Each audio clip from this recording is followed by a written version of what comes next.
Eli Pariser, the author of the hot new book, The Filter Bubble, What the Internet is Hiding from You. Eli, welcome to TechCrunch TV. Thanks for having me on. So Eli, what is the internet hiding from us? Well, it's hiding a lot. Increasingly, because there's so much information, these personalized filters are really taking off. What is a personalized filter? Well, a personalized filter is what Google does, what Facebook does, reading information about you and using it to shape what you see and what you don't. And it's the stuff that you don't that's hidden from you. And increasingly, this is how a lot of the major websites on the internet work. Not just Amazon showing you products that you might be interested in, but actually showing you content that is targeted to you in some sense. Yahoo News is doing this. The Washington Post and the New York Times have both invested heavily in startups that are doing this. This is kind of the way that a lot of the online experience is going, is to provide not the internet that everybody sees, but a unique world of information for each person. And that's what I call the filter bubble. So it's a personalized page which reflects our own interests and passions. That's right. I mean, it shows you the things that it thinks are you're going to want what you want to click. And the challenge here is that what you want is actually a complicated idea. We all want a lot of conflicting things. We want to eat cake and we want to be thin and we want to read celebrity news, and we want to be good citizens. And so, well, speak for yourself. I don't read celebrity news. Well, this is the challenge. Is it becomes easier and easier just to see the sort of information junk food and not get a broader picture of the world. So, are you saying then that when I enter Eli Pariser onto Google, that I would see something different from you?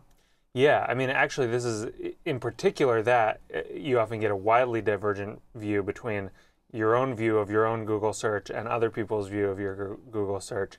It's a funny thing because people often try to optimize their own, spend a lot of time worrying about which link comes up first, and it turns out that's a totally subjective thing. It comes up very different for you than for anyone else. But this is also happening with more important queries like Egypt or BP. I did both of these experiments. And actually, one person gets a lot of information about the political angle, what's going on in Egypt, or the environmental consequences of the BP oil spill. Another person may get results that are totally devoid of any kind of political content, BP investment, stock information, and, on the Egypt side, tickets to Egypt. So are you saying that the Google algorithm then makes judgments on us, knowing our previous browsing history? Is that how it works? That's right, yeah. It looks at not just our browsing history, but all sorts of different variables, what kind of computer we're logging on from, what the font size is, what browser we use, and it's trying to get a sense of what kind of person we are and show us the links that people like us have clicked on in the past. The challenge here is, for a lot of things, you don't just want to see the world that people like you tend to inhabit. You want to get beyond that. But isn't that Eric Schmidts' great dream? In fact, I think he told the Financial Times a couple of years ago, he said he wants Google to know us better than we know ourselves. Right. Well, and that goes along with the dream that Larry Page has had from the beginning of giving us one, the perfect search engine, he says, would give us one result, the right one. And I think this is that makes sense when what you're Googling for is my dentist phone number. It doesn't make sense when you're trying to get a sense of the lay of the land. When you're Googling climate change or you're Googling Obama birth certificate, you want to get you don't just want to have your own views reflected back to you. So what you're really saying then is that these search engines, for example, are simply confirming or trying to at least confirm what we already think. So if we entered Obama's birth certificate and we were a Republican, it might validate the fact that he was born in Kenya versus the Democrats saying that this is just a figment of right-wing paranoia. I mean, those links might come up higher.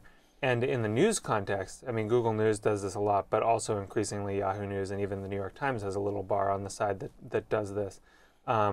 You can miss things that are very important, but not the most personally clickable.